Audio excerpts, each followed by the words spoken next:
Vamos então dar início ao nosso encontro de estudos para o Livro dos Espíritos dessa noite. Hoje é dia 3 de novembro de 2014, uma segunda-feira, 19 horas e 49 minutos, 31 graus na cidade de Jaú. Nós estamos estudando o livro 2, no seu capítulo 6, Vida Espírita.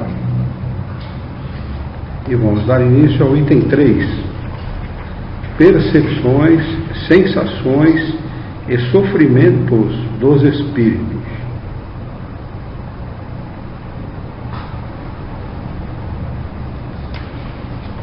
No último encontro nós estudamos os mundos transitórios. Ficou alguma dúvida a respeito do que nós estudamos? Não? Legal. Notaram que aí os espíritos tiveram uma grande oportunidade para ensinar a respeito de outras coisas e não ensinar? E isso vai acontecer ao longo de toda a obra de Kardec, viu? Só dá certeza que não existe. Não, mas na realidade se tivesse existido alguma coisa do tipo, eles teriam ensinado aqui. Não é verdade? Não é uma oportunidade? Se tivesse algum lugar para falar, seria aqui. Quando a gente estuda lá, no finalzinho, livro 4, se não me falha a memória, vou falar do certo para vocês, para não deixar dúvidas, mas é Penas e Gozos Futuros, capítulo 2, Esperanças e Consolações, livro 4, né? Onde ele estuda, num determinado momento aqui, ele vai estudar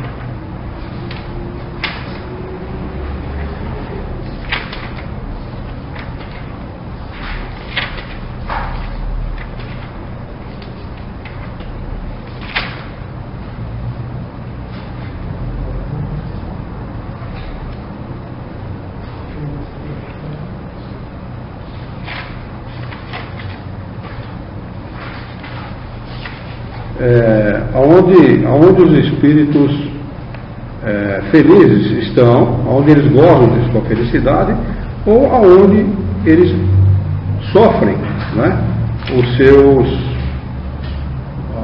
sofrimentos, as suas dores, né?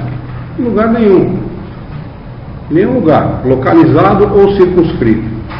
Não é outra oportunidade que eles poderiam ter ensinado a respeito das colônias e também por exemplo, do umbral, né? Poderiam perfeitamente ter ensinado. No entretanto, nada disso foi ensinado por nenhum deles em momento nenhum, né? Eu acho muito interessante fazer essa observação, porque isso distingue bem a obra de Kardec das outras obras espíritas que estão circulando por aí. Deixa ficar bem distinto uma coisa da outra, né?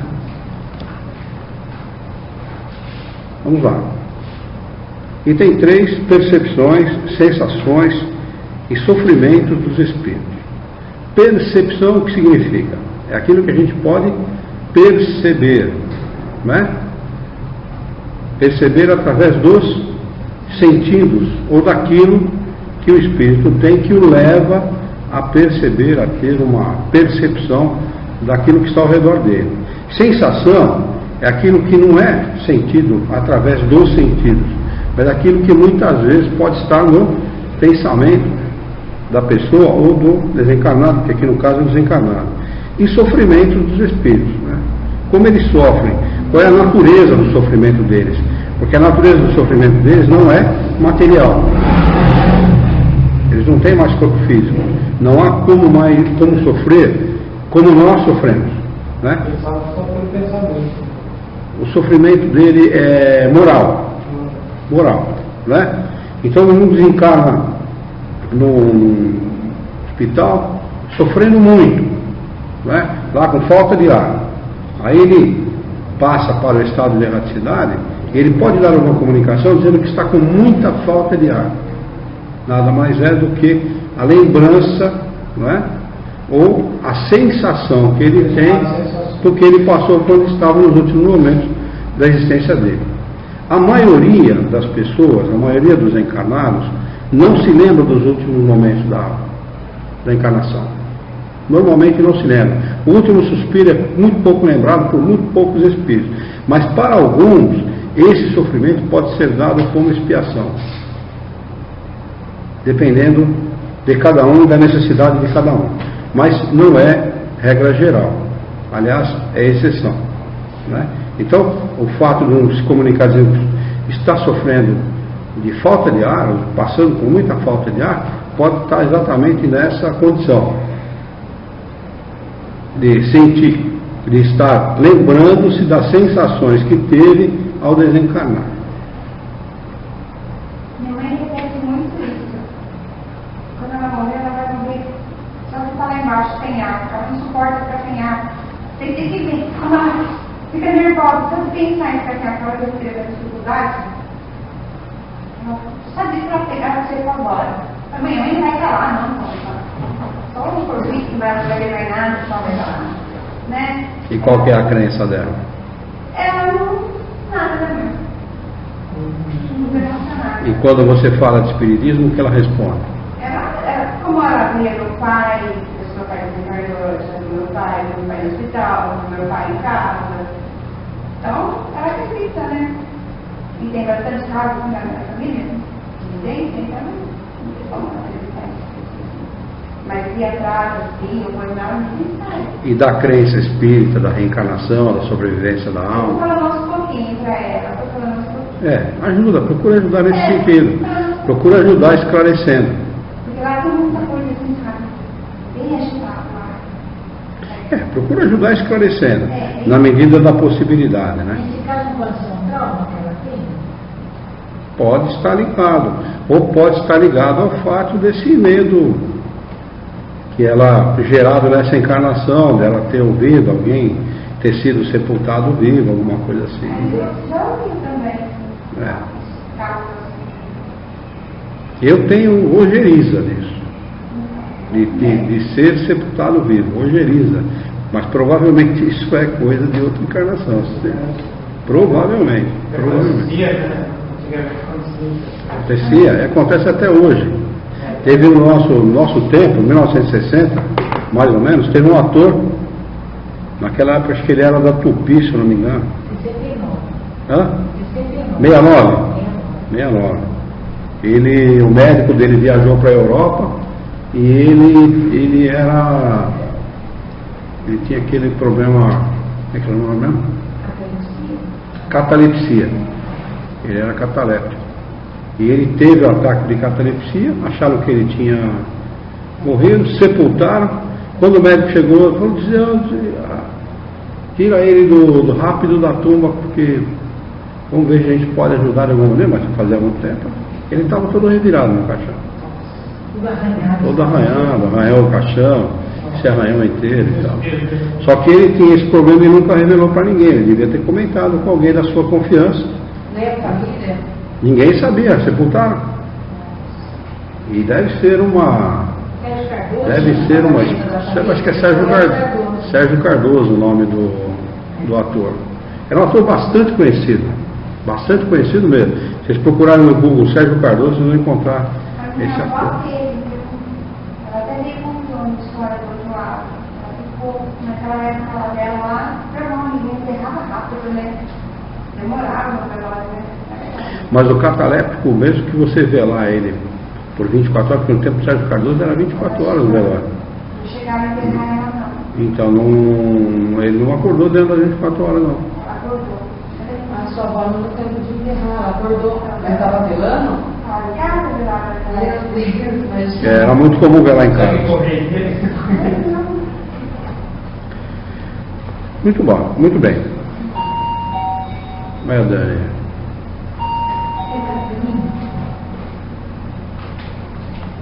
Acho que a gente estava esperando por ela, né? E a minha mãe, ela tem a cabecinha assim, bem fechada nessa parte. Ela não aceita, também não discute, sabe? Ela já foi na Universal, naquela BRM Soares, todas essas coisas. E E até fiquei contente, agora estava descendo, conversando com ela já marcou que é de segunda e sexta que eu venho. Às vezes ela liga um pouquinho antes, sobre ela, hoje você não vai no centro, eu falei, bom, mãe, daqui a pouco, ela mesmo naturalmente, sabe? Sei. Vai falando, vai.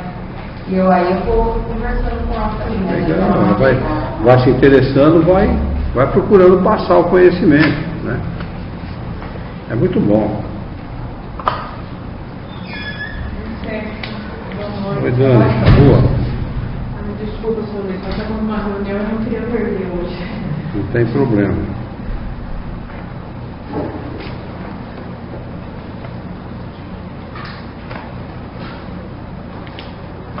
Mas a gente enrolou para começar aqui, parece que ele estava te esperando mesmo. Não, eu vou. Nem se eu não posso perder. Bem, a Juliana e o Wagner estão presentes. O Rafael acaba de pedir para ativar o chat. Olha que interessante também. A Juliana, você vai trabalhar no São Paulo? Está tudo baseado, né? Você não cantaria sobre. Bom, você vai trabalhar lá, né?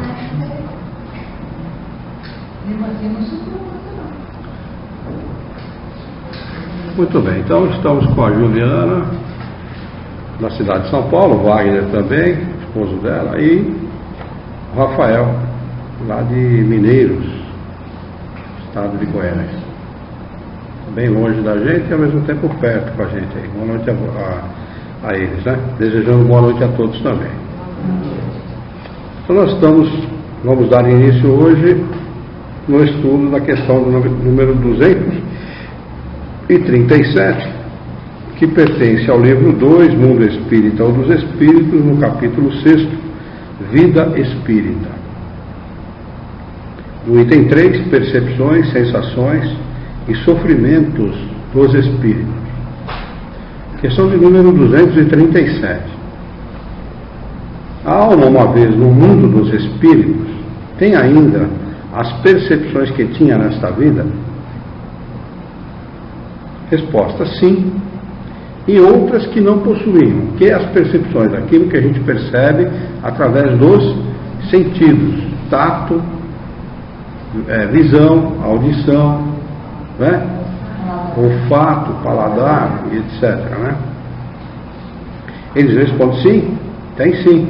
E outras que não possuíam, porque o seu corpo era como um véu que a obscurecia, ou seja, as nossas percepções elas estão como que travadas, né?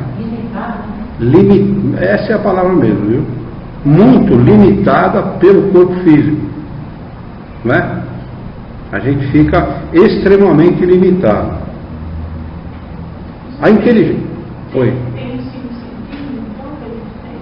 Os 5 sentidos que nós temos em relação àquilo que o espírito percebe, não é nada. Absolutamente nada. Por exemplo, o gato, ele enxerga 6 vezes melhor que o homem. Precisa de muito menos luz para enxergar do que nós, seres humanos. Quer dizer, o que a gente imagina que vê, para o gato, não é? O cachorro. Tá, vamos chegar lá. O cachorro, ele ouve 20 vezes mais que o ser humano. O que a gente pensa que ouve, quando ouve bem, é quase nada em relação ao cachorro, né? Às vezes você está lá, a nossa cachorrinha está lá na sala, ela não está ouvindo absolutamente nada. E eles estão ouvindo coisas que está muito longe da gente e que imperceptível para a gente. E eles ouvem, né? O olfato também deles é muito aguçado e etc. Mas o espírito tem tudo isso em dose muito mais elevada que os próprios animais.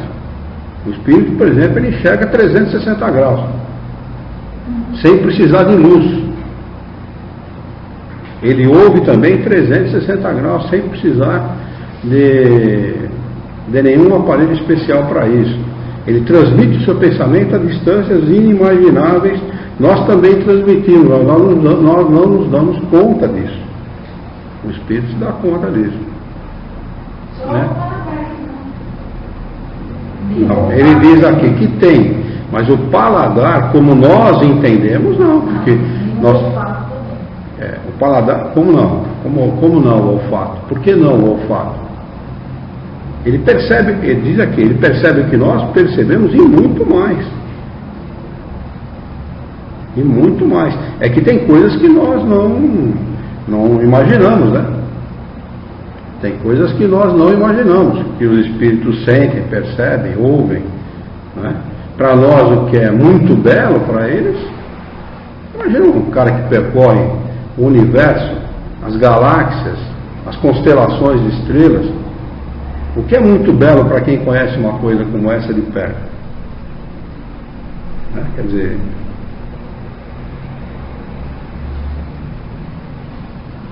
a inteligência é um atributo do espírito, ou seja, uma qualidade, mas se manifesta mais livremente quando não tem entraves, ou seja, quando não tem corpo físico. O corpo limita tudo. Sabe por quê?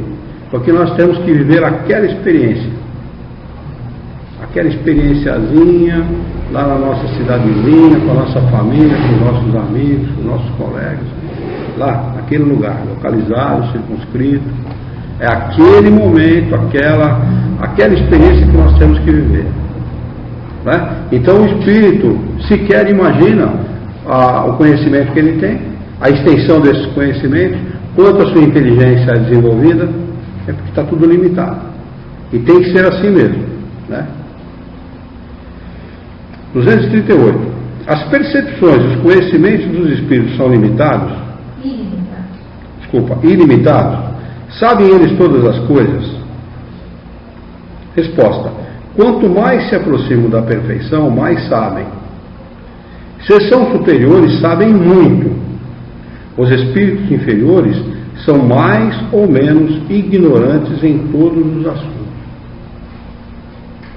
De onde a gente pode inferir o seguinte: ninguém chega no mundo como o nosso a viver na situação tecnológica que nós vivemos, a entender dessa tecnologia, a utilizar dessa tecnologia, se já não viveu muitas encarnações, e se não tem a inteligência desenvolvida para isso. Imagina o que nós sabemos como espíritos, não é? E eu digo isso porque muitas vezes a pessoa não tem autoconfiança, não tem autoestima, acha que não é nada, que não é ninguém, que não vale nada, né? Nós precisamos valorizar isso. Aliás, não só valorizar, como utilizar isso a nosso favor, né? Viver bem nessa encarnação para poder merecer utilizar desses conhecimentos, desse desenvolvimento com mais frequência, né? Encarnar numa situação de utilizar esses conhecimentos, já imaginaram? Conhecimento que a gente tem aí de milhares de encarnações, a gente não utiliza por quê? Porque é vaidoso, porque é orgulhoso, porque é egoísta, porque é prepotente, porque se tiver uma condição de inteligência acima dos nossos irmãos, nós vamos nos sentir melhor que eles. E ao invés de ajudar, a gente vai pisar na cabeça dos outros. Estou falando do modo geral, né? Não estou falando em relação a quem está aqui nesta sala, nem quem está nos ouvindo, mas do modo geral. Do modo geral é assim, né? Então por que a gente está numa situação limitada em relação às percepções, em relação à inteligência? Exatamente porque nós não sabemos utilizar ainda bem essas percepções, essa inteligência. O senhor sabe que tem um caso na escola de uma professora, ela é muito competente, mas é de uma vaidade. Esse é o problema. Está dando todo um trabalho e nós estamos ultimamente com problemas com ela. É incrível, nós somos uma equipe com 15 e com as 14 pessoas ela já conseguiu arrumar encrenca, porque assim, vive só de aplausos. Se você apontar, olha, isso aqui poderia fazer assim, pronto, acabou. Para mim, eu penso, de que adianta ela ter essa competência, dar uma aula muito boa, essencial, produtiva, mas não ter uma alteridade, porque ela não se põe no lugar do outro, ela não aceita ser Luiz, não aceita, não, né, podemos mudar dessa forma. E aí eu penso assim, não acontece. Isso é muito complicado, a vaidade é complicadíssima. Ela não é egoísta, mas é vaidade. Complicado. É tão prejudicial quanto o egoísmo, porque é filha do egoísmo. É filha do egoísmo. E a pessoa vaidosa, ela se torna prepotente, ou seja, ela quer preponderar, estar acima das outras. É filha irmã do egoísmo, né? É complicado. Porque uma pessoa assim, ela também não divide conhecimento. Então, quando só ela estiver no alto, de certa forma, ela vai... Mas ela é interessante. Ela divide. Ela ensina, ela compartilha. Ela assim, se chama, ela ajuda, mas ela quer o foco nela. Mas na realidade não é bem compartilhar.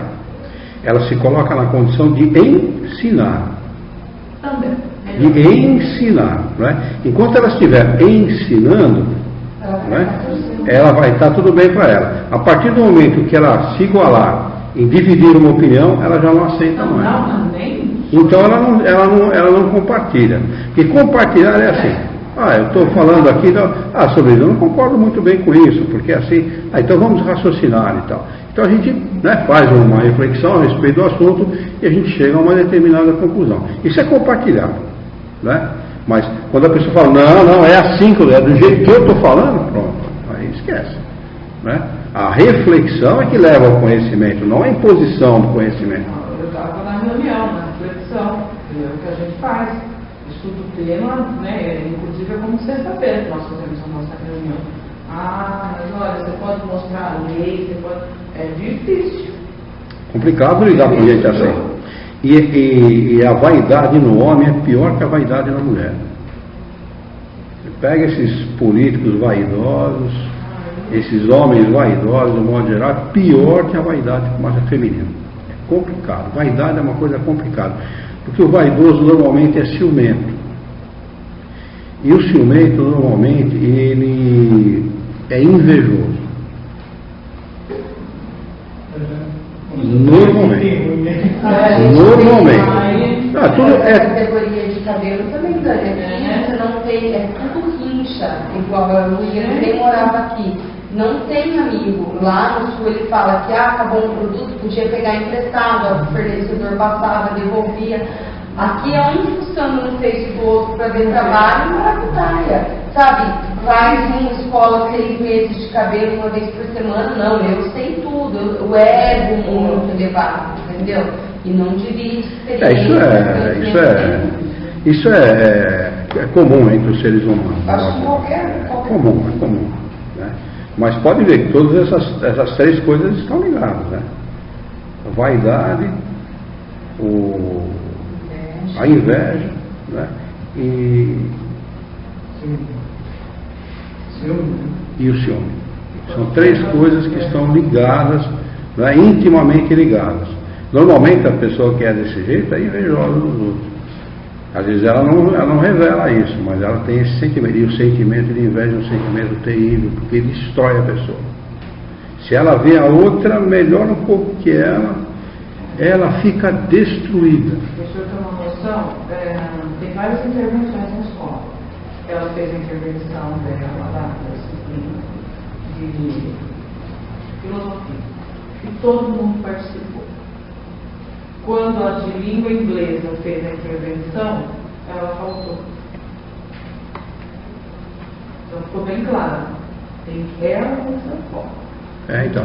Isso não é compartilhar com ele. Né? Não, com os colegas. Não é compartilhar com ele. Ficou bem claro isso.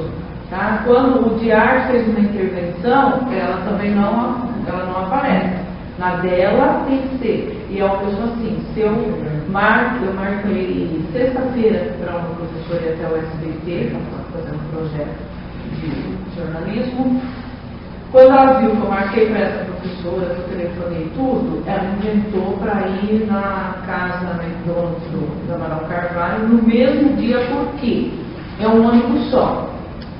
E aí, olha gente, mas me deu uma dor de cabeça, eu tive que ir até a direção e falar, não, eu marquei primeiro, a prioridade é ela que espere. Mas você entendeu que ela fez isso para não, eu primeiro, a outra aqui. Só que não, o bico saiu desse tamanho. Vai ficar, vai esperar. É complicado. Poxa, é complicado, eu já tinha combinado, nós já tínhamos todo o projeto pronto, mas ela vem assim, é automático. Ela sofre muito, viu? Sofre bastante. Estou percebendo. Muito bem. 239. Os espíritos conhecem o princípio das coisas? Resposta: conforme a sua elevação e a sua pureza. Os espíritos inferiores não sabem mais do que os homens. Questão de número 240. Os espíritos compreendem a duração como nós? Resposta: não. E isso faz que não nos compreendamos sempre quando se trata de fixar datas ou épocas. Então, para nós o tempo é visto de uma maneira, a duração das coisas, e para os espíritos isto é completamente diferente, né? Kardec faz um acréscimo de explicação aqui que é muito interessante. Os espíritos vivem fora do tempo. Quando ele fala fora do tempo, não é que eles estão fora do tempo, é fora da nossa realidade de tempo. É isso que ele está querendo dizer aqui. Fora do tempo, tal como o compreendemos.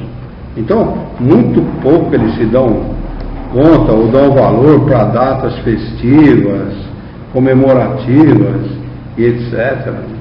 Né? Muito pouco valor eles dão a isso. Na realidade, o que interessa é viver e aumentar o volume do conhecimento.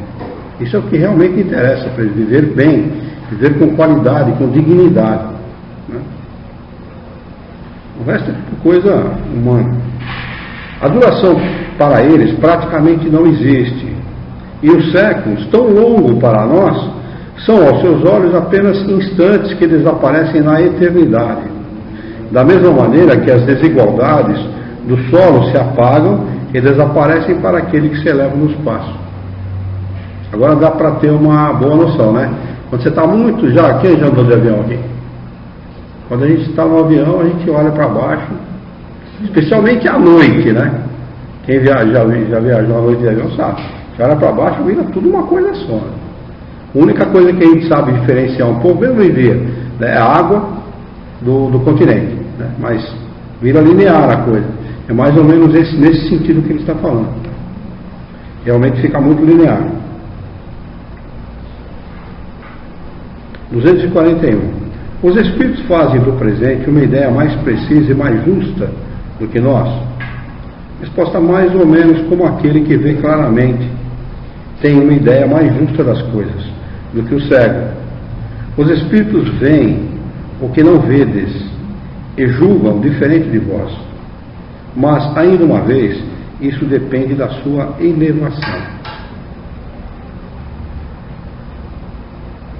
Que dois universos, duas vidas completamente diferentes. São duas realidades completamente diferentes. A nossa e a deles. Completamente diferentes.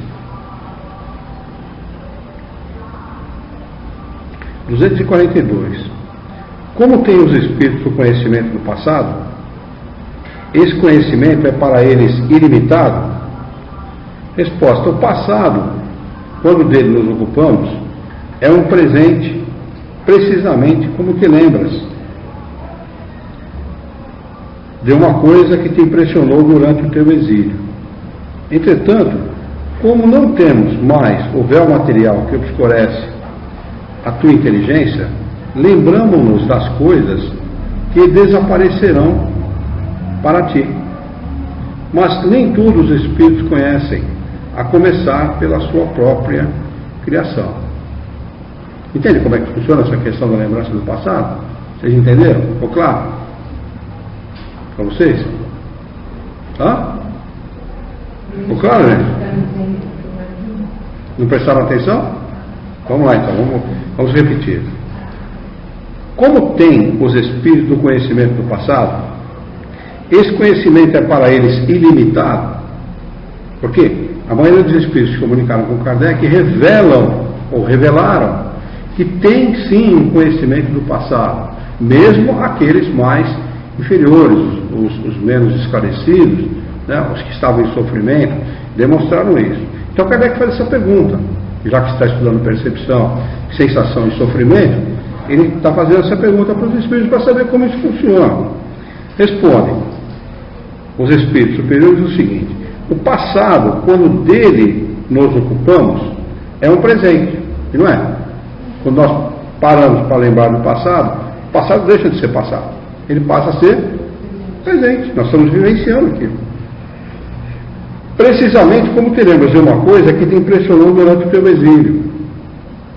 Entretanto, como não temos mais o véu material que obscurece a tua inteligência, lembramos-nos das coisas que desapareceram para ti. Ou seja, quando você está encarnado, você não lembra das tuas outras existências, especialmente aquelas que mais marcaram para o espírito. Porque nós temos existência em que nós evoluímos mais, aumentamos mais o volume do nosso conhecimento, e existências que nós ficamos mais apáticos, vamos dizer assim, em relação a isso. Marcamos mais passo, não desenvolvemos tanto. Então, daquelas que falam mais de perto, nos agradam mais, nós lembramos mais. Mas isso desaparece quando a gente encarna, porque o corpo oblitera, não é, a nossa inteligência. Para os espíritos isso acontece. Para eles não existe vida passada, existe vida. Eles estão desencarnados, estão de posse de toda a sua capacidade de inteligência e lembram das outras existências, especialmente aquelas que lhe agradaram. É evidente que ele não vai lembrar da vida das cavernas, quando ele foi homem das cavernas, porque isso pouco interessa, né? Interessa aquelas que realmente marcaram. Como na nossa existência, os fatos que mais marcaram a nossa existência, a gente costuma lembrar com mais reiteradamente, mais vezes. Né? E eles fazem um balanço também, né? Que é onde errou, tudo. Normalmente faz um balanço da última, viu? Ou das... Todas, não? É assim, uma coisa assim. Na realidade ele procura lembrar da grande maioria, né? Especialmente daquelas de onde vem o vício, ou o problema que ele está vivendo, que ele viveu naquela última encarnação. Ele procura fazer um balanço daquelas encarnações, né? Para saber como é que ele tem que se posicionar para vencer aquela dificuldade. Mas especialmente da última, né? A última está mais recente, né? Mais fácil de lembrar. Então ele faz um apanhado geral, mas da última com mais intensidade. 243. Os espíritos conhecem o futuro? Resposta: depende ainda da sua perfeição.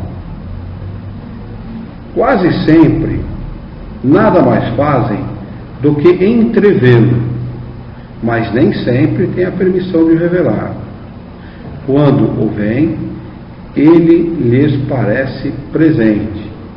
O espírito vê o futuro mais claramente à medida que se aproxima de Deus.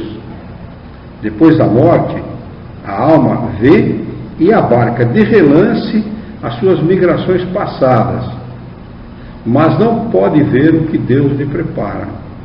Para isso é necessário que esteja integrada nele, depois de muitas existências. Não? Dá para refletir bastante. Ó, normalmente depende da perfeição. Por que depende da perfeição?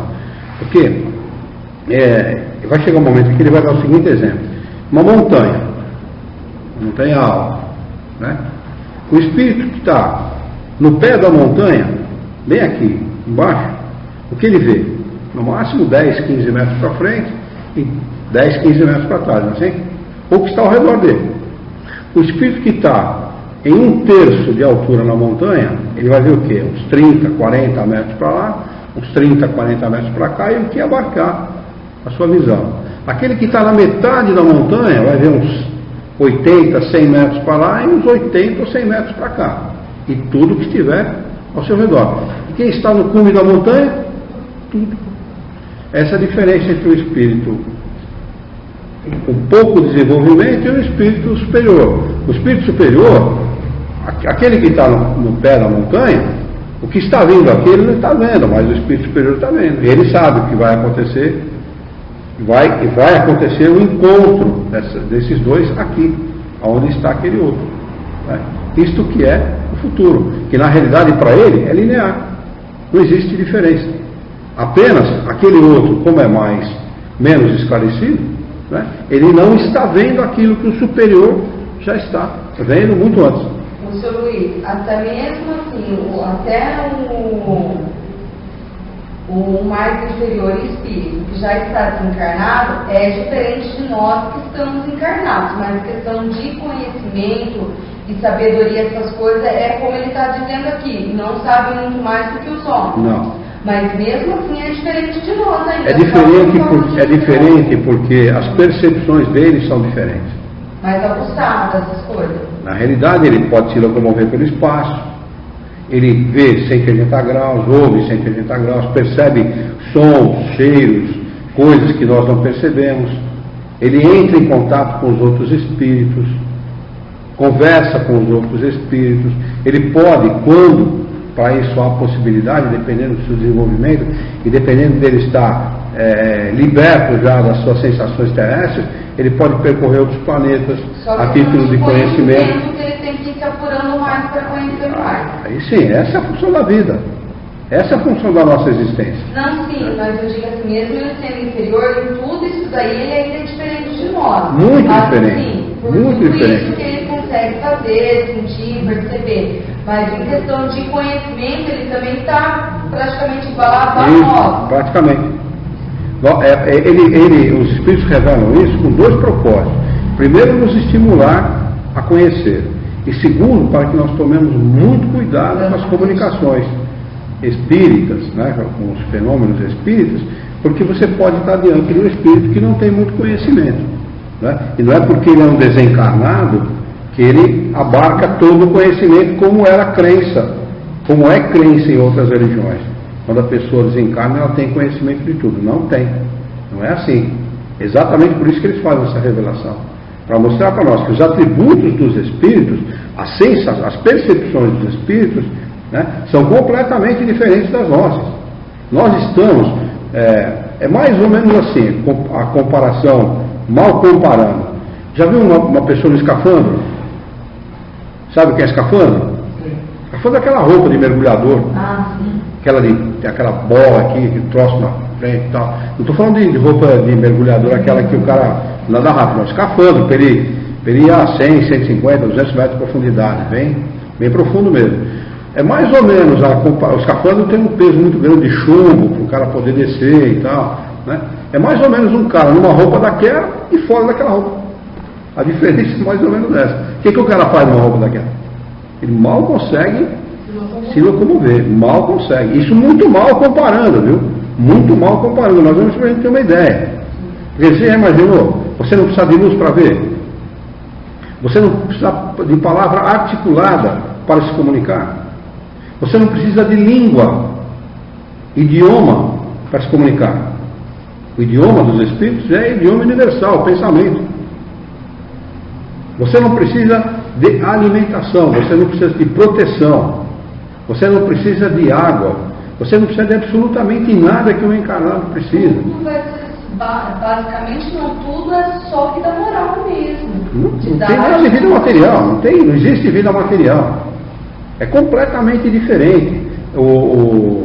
Tem uma pessoa, ela manda uma carta para Kardec, está na Revista Espírita de 1861.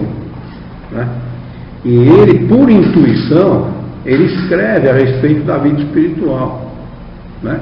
Ele começa, é um norte-americano, Channing é o sobrenome dele. O primeiro e o segundo nome eu não lembro, mas o sobrenome é Channing, tá? Revista Espírita de 1861, para quem quiser ler. Ele fala que os homens fazem uma ideia muito pobre da vida espiritual. Se nós tivéssemos uma ideia mais próxima da realidade espiritual, nós não agiríamos como nós agimos. A gente pega o Evangelho de Jesus e você vê que ele reiteradamente procura ensinar o homem, mostrar para o homem que os seus interesses não estão na terra. Seus interesses estão, como diz os Evangelhos, nos céus. O tempo todo. O tempo todo ele faz isso, reiteradamente. Né? Faça como o homem sábio, construa a sua casa sobre a rocha. E virão as chuvas e as tempestades e a casa não ruirá. Entendeu?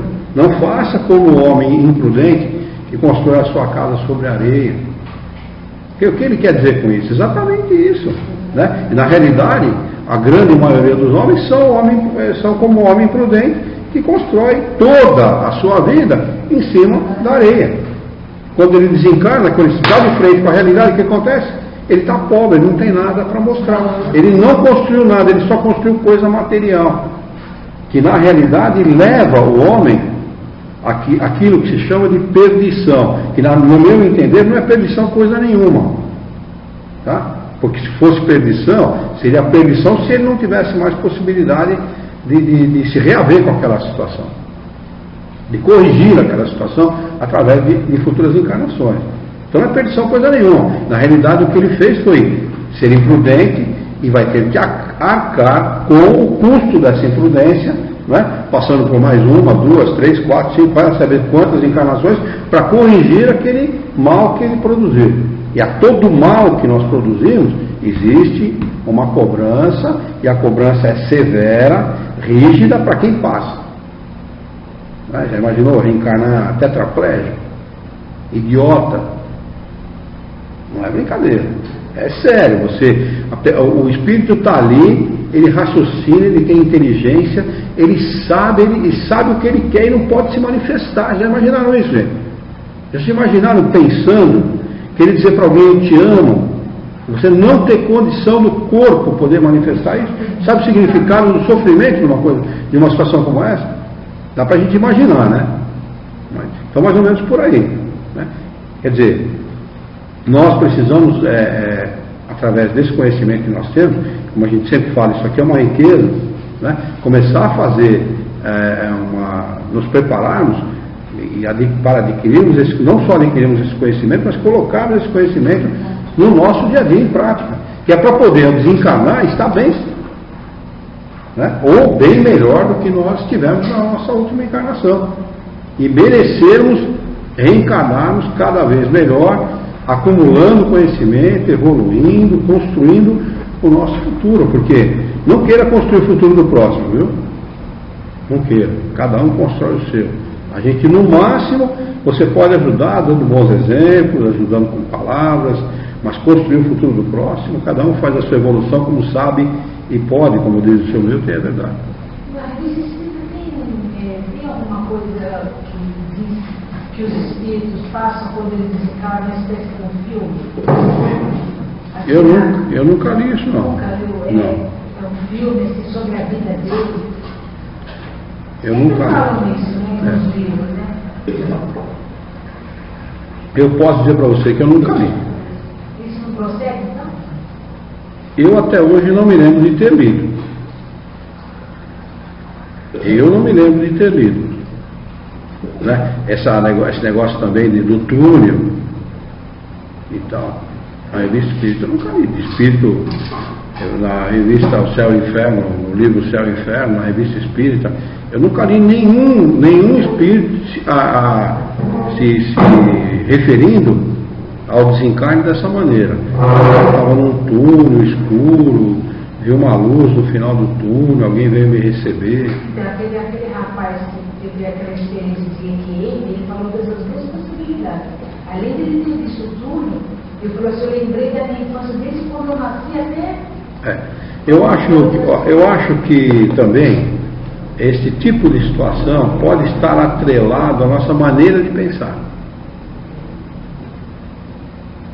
Como o espírito desencarna e ele recebeu durante a vida a orientação, ele ouviu falar, né, dessa possibilidade, pode ser que os espíritos utilizem aquilo como uma maneira de se aproximar dele, uma maneira de mostrar para ele que ele está naquela situação. Pode ser.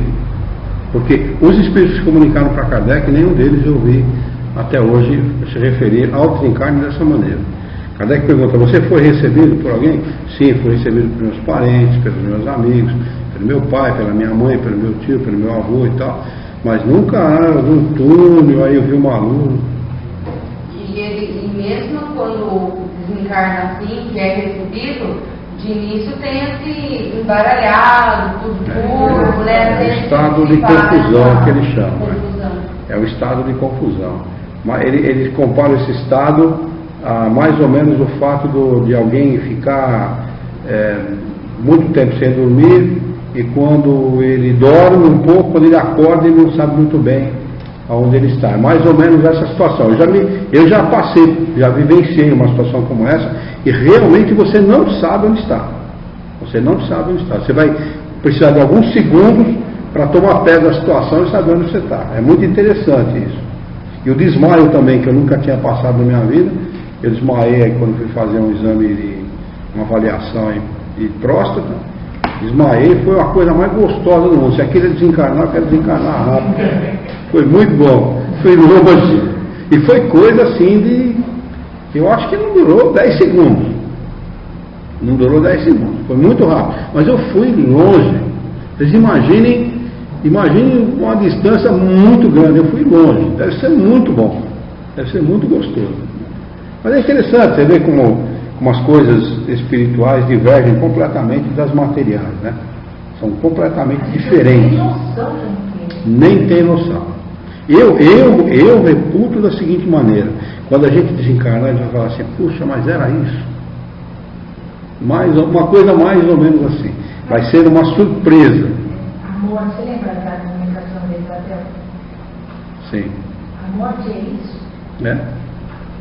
Foi isso assim que ela se referiu. A morte é isso, eu estou mais vivo do que Por quê? Porque a informação que se dá a respeito da morte, na nossa cultura é o quê?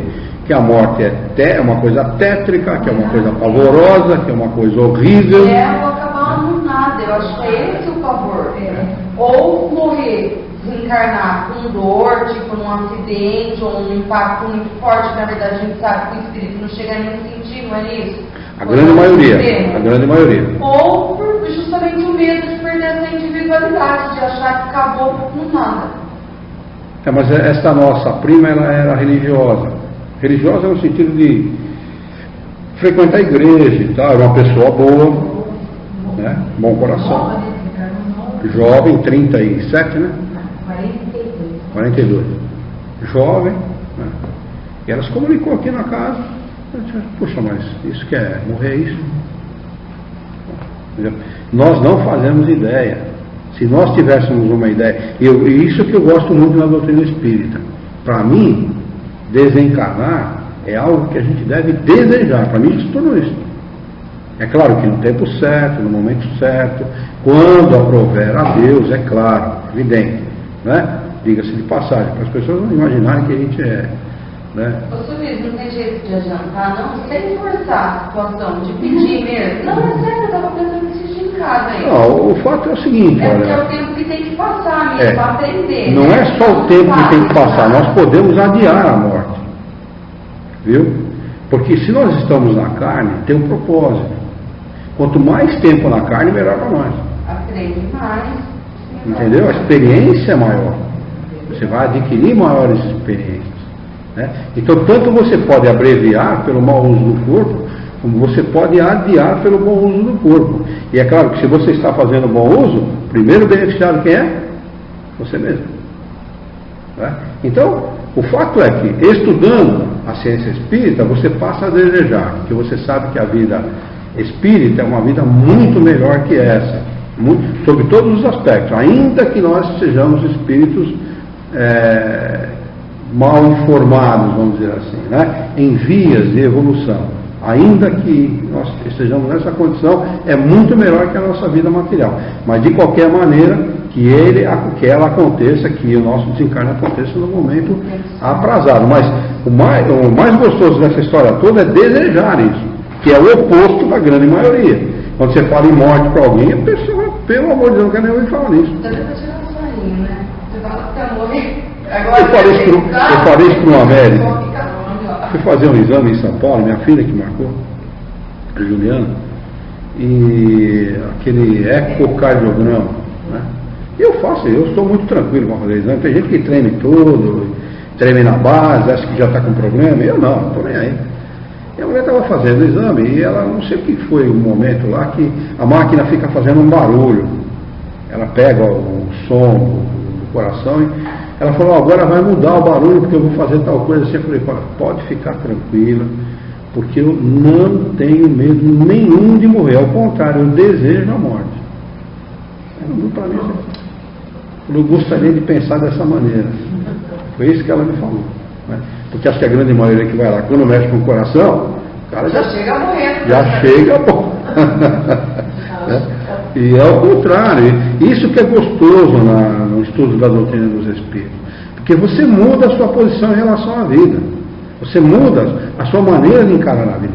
Você sabe que cada dia é um dia que vai fazer com que você se torne melhor que o dia anterior. O futuro sempre vai ser melhor. É o inverso do que as pessoas imaginam.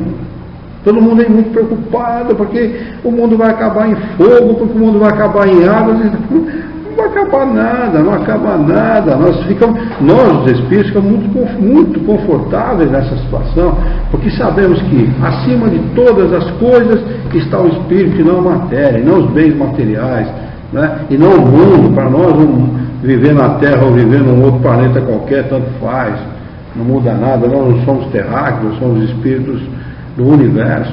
Talvez seja por isso, depende de só a Terra. Esse é o ponto, né? Já imaginou um cara que acredita em céu e inferno, em sorte, em azar, né? Em praga? Né? Minha mãe me rogou uma praga, por isso que eu não tenho sorte na vida. Quer dizer, já imaginou uma pessoa que acredita nisso? O espírita não deve acreditar nem em sorte, nem em azar, nem tem esperança de coisa nenhuma. A gente não tem que esperar nada, tem que saber. Eu sei que meu futuro vai ser melhor. Eu não espero que meu futuro seja melhor. Eu sei que vai ser. E vai ser com certeza. Né? Nós temos que trabalhar para isso. Muito bem. Só vai demorar ou demorar, dependendo da gente. Só depende da gente. Quando uma coisa só depende da gente, fica muito mais confortável, não fica? A pressa, ou tem a pressa ou não tem. Exatamente. Trabalhe para isso. Examine aquilo que você precisa melhorar e se atenha a produzir isso. Né? Muito bem. 243A. Os espíritos chegados à perfeição absoluta têm completo conhecimento do futuro? Resposta: completo não é o termo, porque Deus é o único. O soberano é o único e soberano Senhor e ninguém o pode igualar. Quer dizer, absoluto nunca é o termo aplicável aos espíritos, né? É sempre relativo. E essa resposta também responde o que nós conversamos sexta-feira na reunião pública, que não existe máximo grau, que é só ele mesmo. Exatamente. É sempre relativo, viu? O espírito é sempre relativo em relação a Deus. Em conhecimento, em felicidade, em tudo. Em qualquer coisa. A perfeição é sempre relativa.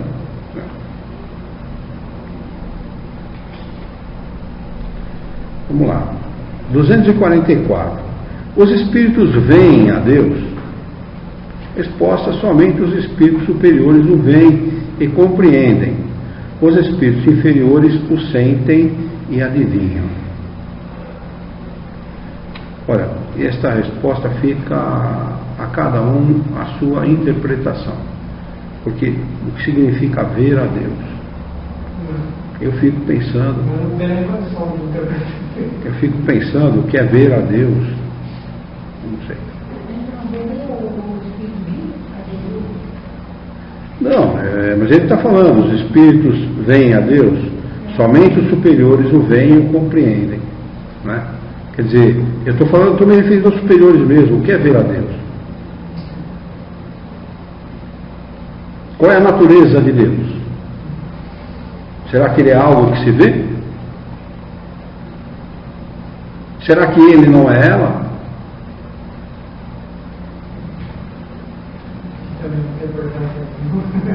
A gente fala ele, Deus, né? Deus é homem, né? Na nossa cultura, Deus é homem. Né? Até pouco tempo era vingativo, tinha humor, amava, odiava. Barba branca, poder da pontura. Assim. Então, eu fico muito por a interpretação dessa pergunta, tanto quanto da resposta. Eu aceito aquilo que os espíritos falam, mas eu não consegui entender, sinceramente. Eu nunca consegui muito bem entender a resposta. A segunda, sim, dá para entender com facilidade. Os espíritos inferiores o sentem e adivinham, não é? Dá para entender perfeitamente. Que é isso que acontece com a gente, né? A gente sente a Deus e procura adivinhar como Ele é. Mas os superiores o veem e compreendem. Compreender dá para entender, não é? Compreender como Ele age, de que maneira Ele faz as coisas, qual é a origem de todas as coisas, tudo bem. Mas ver... Ver de que forma que Ele vê, né? 244A. Quando um espírito inferior diz que Deus lhe proíbe ou permite uma coisa, como sabe que a ordem vem de Deus?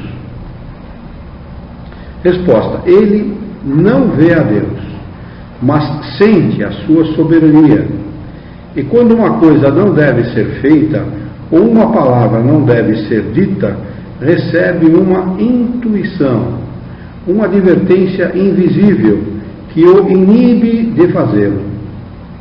Vós mesmos tendes pressentimentos que são para vós como advertências secretas, para fazer-lhes ou não alguma coisa. O mesmo acontece conosco em grau superior, pois compreendes que, sendo mais sutil do que a vossa, a essência dos espíritos, podemos receber mais facilmente as advertências divinas. Fácil de entender, né? Tanto a pergunta quanto a resposta, né? 244B. A ordem é transmitida diretamente por Deus ou por intermédio de outros espíritos? Resposta: não vem diretamente de Deus, pois para comunicar-se com Ele é preciso merecê-lo. Deus transmite as suas ordens pelos espíritos que estão mais elevados em perfeição e instrução. O jeito que fala que parece que Deus é uma coisa, né? Não, para mim não parece nada. Eu não consigo ver nada. Eu não consigo imaginar nada. Os espíritos não veem. E aqui... Tá, mas o que é ver? Como é que nós podemos interpretar isso? Merecer para se comunicar com Ele. Então, vai dizer, não, os espíritos superiores entendem como é o processo da criação, como Deus faz as suas coisas, como Ele age. Isso eles devem entender, porque senão eles não dariam prosseguimento no universo. Quem expande o universo são os espíritos. Deus é imóvel, os espíritos são móveis. Está lá na revista Espírito. Quando a gente fala que eles diretos para Deus, significa que é os espíritos superiores que fazem contato com Deus? Não entendi. Faça a pergunta novamente. Porque ele fez cada 244 que a gente não tem essa comunicar com ele, precisa merecer, né? Então, é só através dos espíritos superiores que faz. Eles são intermediários entre nós e a divindade, é claro, evidente. Diretamente não tem. Olha, eu suponho que a gente vai ter uma noção mais completa de conjunto dessa realidade quando estiver desencarnado. Sabe? Estando desencarnado, quando você entende que você tem a possibilidade de percorrer o universo, e quando o espírito ele melhora a sua evolução, ele começa a viver em mundos melhores e tal, ele começa a entender melhor como o conjunto funciona. Quando você entende, é mais ou menos como quando você aprende, começa a entender o funcionamento de uma máquina. Quando você a conhece só de ver, é uma situação. Quando você conhece essa máquina na intimidade, você tem uma outra noção de como ela funciona, né? Eu acho que é mais ou menos assim. Agora, para nós, do nosso ponto de vista, com o nosso conhecimento, interpretando a resposta dos espíritos, a gente não chega a lugar nenhum. O que é ver a Deus?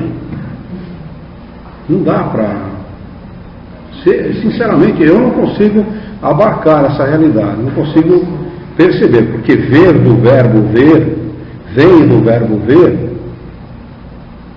Eu vejo a Daniela, eu vejo vocês, eu vejo a Sala. Ver a Deus é isso? Certamente não. Até porque ele não está no universo, ele está fora dele. Ele Não é isso? pergunta como encarnado, né? E a resposta acho que não vem como encarnado.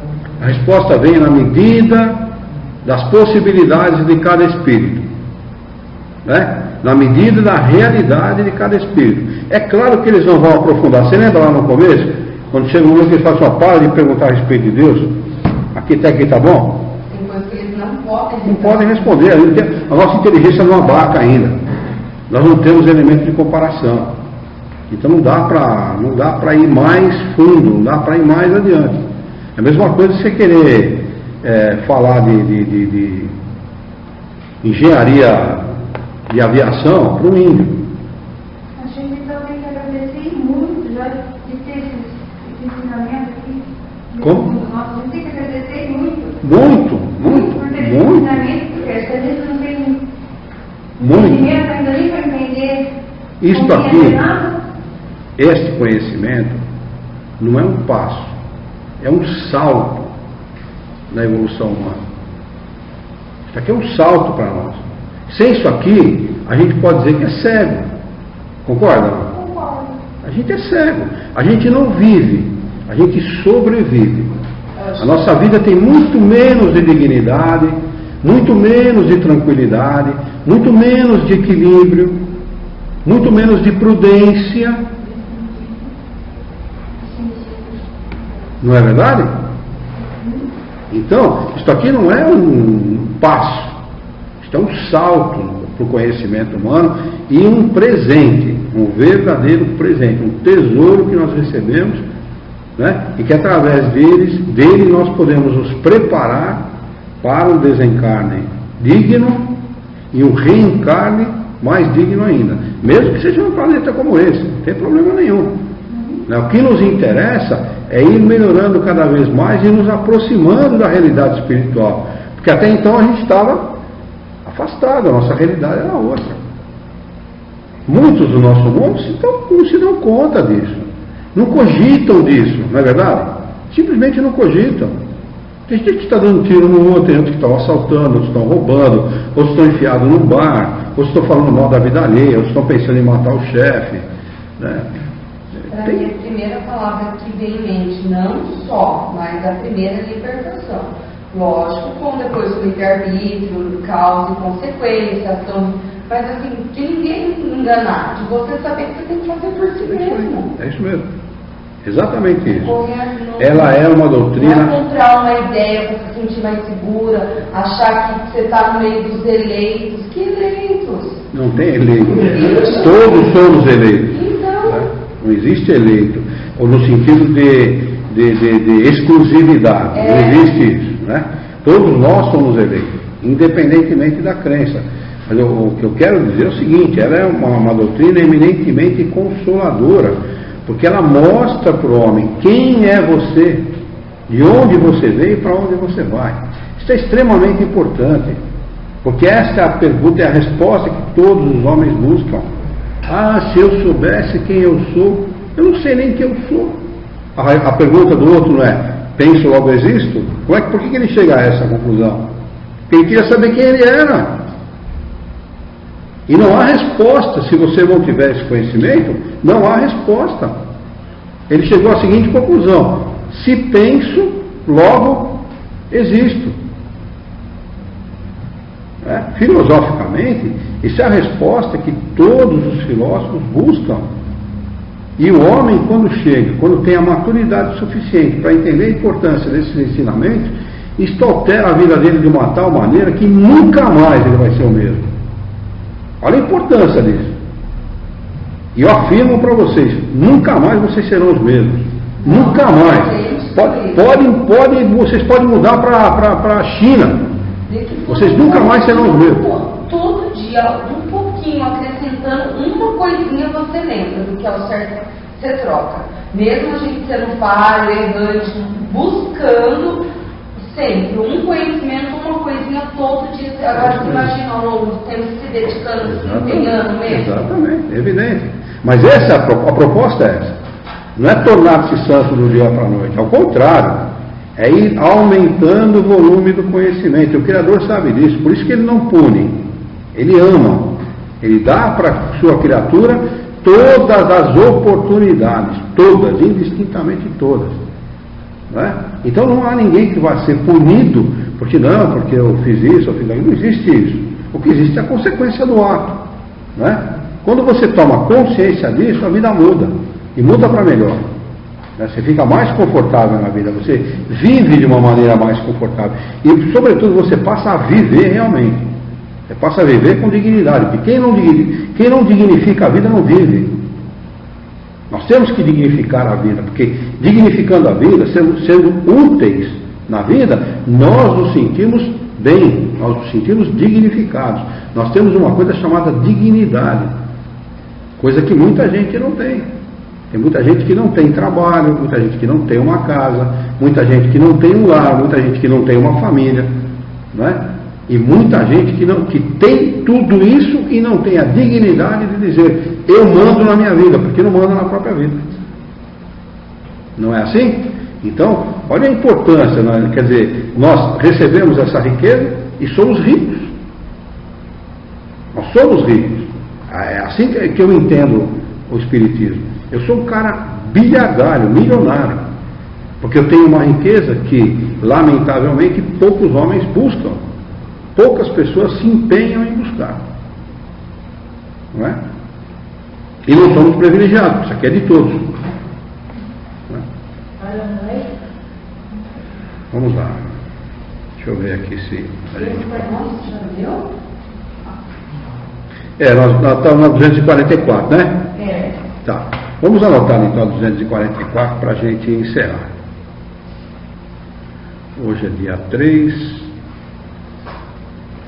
do 11 de 2014. Está muito rápido, né?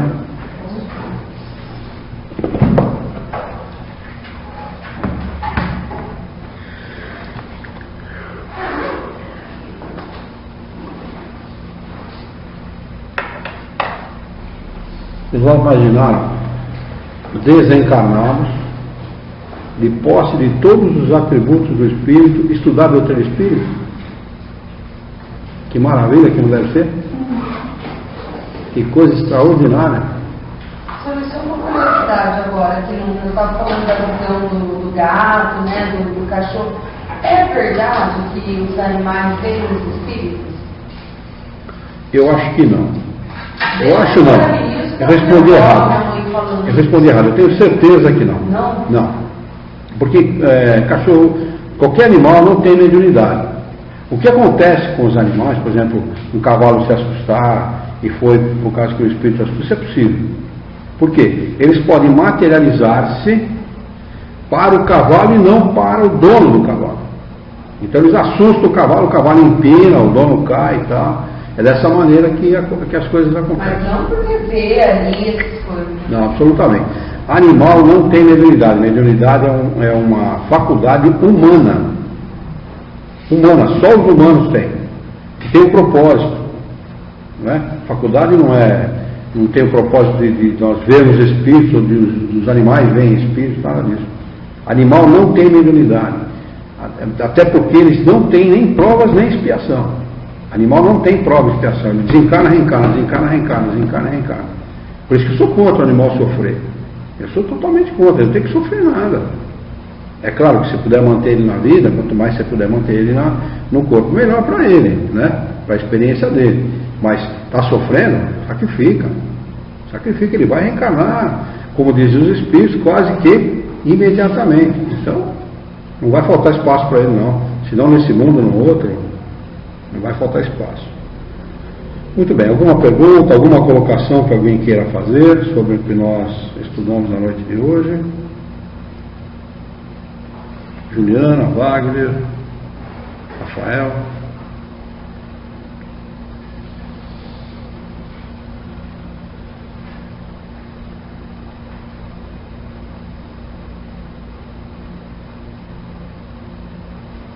Eles não escreveram nada. Vamos fazer a nossa prece de encerramento? Vamos elevar o nosso pensamento, mentalizar a figura excelsa e amiga de Jesus, nosso mestre, modelo e guia da humanidade. Juntos com Jesus, vamos nos dirigir ao Criador, ao Senhor da vida, fonte inesgotável de paz, de amor, de harmonia, de bondade, misericórdia e justiça, para agradecermos a Ele imensamente pela oportunidade que tivemos nesta noite de estarmos reunidos em Seu nome para estudarmos as questões propostas pelo Livro dos Espíritos. Humildemente vos pedimos, Senhor, bom ânimo, coragem, determinação, ideias renovadas, alegria de viver e muito entusiasmo para que nós possamos trabalhar, sermos úteis e dignificarmos a vida. E dar-nos a coragem necessária para que nós possamos honrá-la por um profundo e sincero respeito ao nosso próximo. Em teu nome, Senhor, em nome de Jesus, em nome dos bons espíritos, em nome do nosso diretor espiritual e de toda a sua equipe, de todos os encarnados e desencarnados que participaram do nosso encontro de estudos dessa noite, nós o declaramos encerrado.